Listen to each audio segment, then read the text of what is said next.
Assalamualaikum warahmatullahi wabarakatuh. Kami dari kelompok 16 ingin mempresentasikan terkait komunikasi politik di era media baru. Sebelumnya kami akan memperkenalkan nama terlebih dahulu. Yang pertama saya sendiri yaitu Notria Andrian Saputra, dan yang kedua teman saya. Nama saya Aditya Sandi. Sebelum menonton video ini lebih lanjut, kalian itu udah pada tahu belum sih apa yang dimaksud dengan komunikasi politik? Oke, kalau belum tahu, mari kita bahas ya. Jadi, komunikasi politik itu merupakan aktivitas pesan orang-orang yang melakukan kegiatan politik dalam bentuk mempengaruhi orang lain untuk kegiatan politik. Pesan yang disampaikan dalam komunikasi politik mengikuti apa yang diinginkan masyarakat. Partisipan politik atau aktor dalam politik harus bisa mengerti isi, tujuan, dan keinginan pesan politik yang disampaikan adalah untuk mempengaruhi dan membentuk opini masyarakat.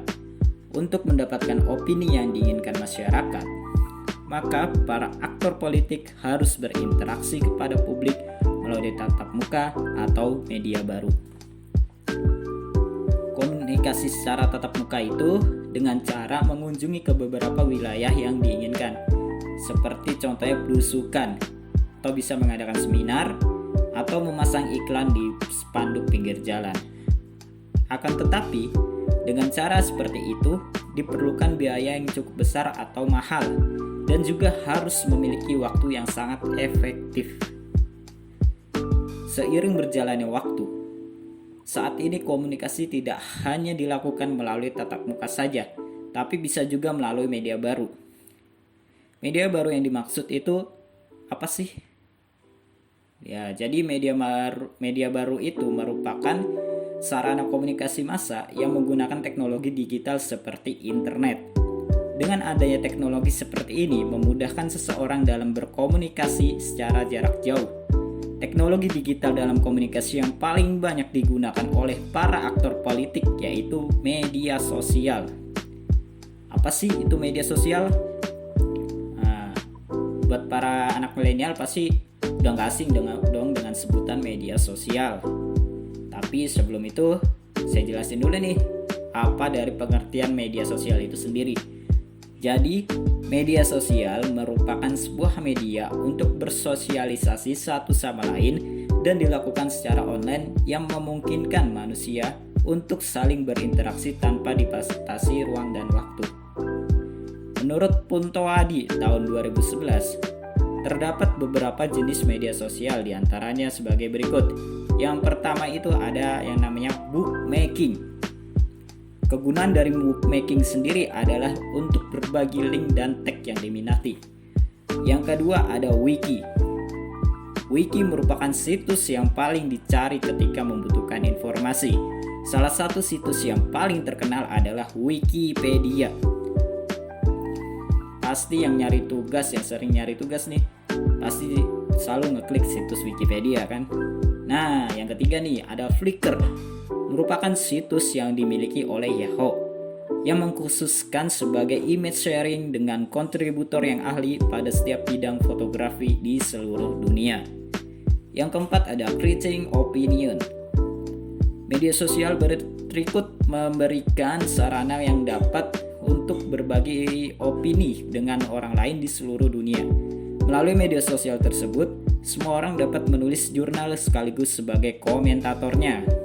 Dan yang kelima itu ada jejaring sosial. Melalui situs-situs konten sharing tersebut, orang-orang menciptakan berbagai media dan juga publikasi untuk berbagi kepada orang lain. Contohnya seperti Facebook, Instagram, Line, WhatsApp, Twitter, YouTube, dan yang baru-baru musim tahun ini adalah aplikasi media sosial TikTok. Kehadiran media sosial sangat mempengaruhi bidang politik. Menurut Silih Agung Wasesa, kehadiran media baru berbasis digital membuat informasi politik tidak hanya semakin masif, tetapi juga terdistribusi dengan cepat. dan bersifat interaktif. Dengan karakteristiknya itu, maka para aktor politik di beberapa negara memanfaatkan media sosial sebagai proses dalam kampanye politik. Partai politik di Indonesia sudah banyak yang memiliki akun media sosial seperti Facebook, Twitter, Instagram, YouTube, dan TikTok.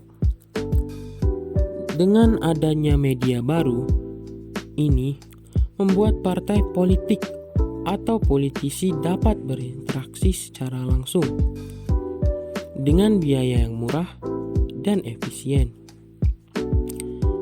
Para politisi di Indonesia juga memiliki akun media sosial masing-masing, seperti Joko Widodo yang menjabat sebagai Presiden Republik Indonesia, Nadiem Makarim menjabat sebagai Menteri Pendidikan dan Kebudayaan Republik Indonesia, Prabowo Subianto menjabat sebagai Menteri Pertahanan, Sandiaga Uno menjabat sebagai Menteri Pariwisata dan Ekonomi Kreatif Republik Indonesia.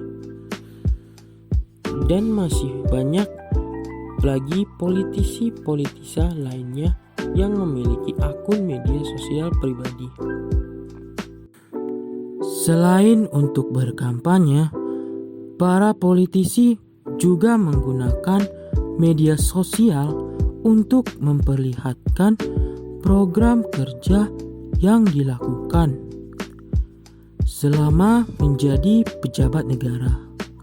Selain itu, para pejabat juga bisa berinteraksi kepada masyarakat secara online, sehingga para pejabat bisa mengetahui apa yang diinginkan masyarakat.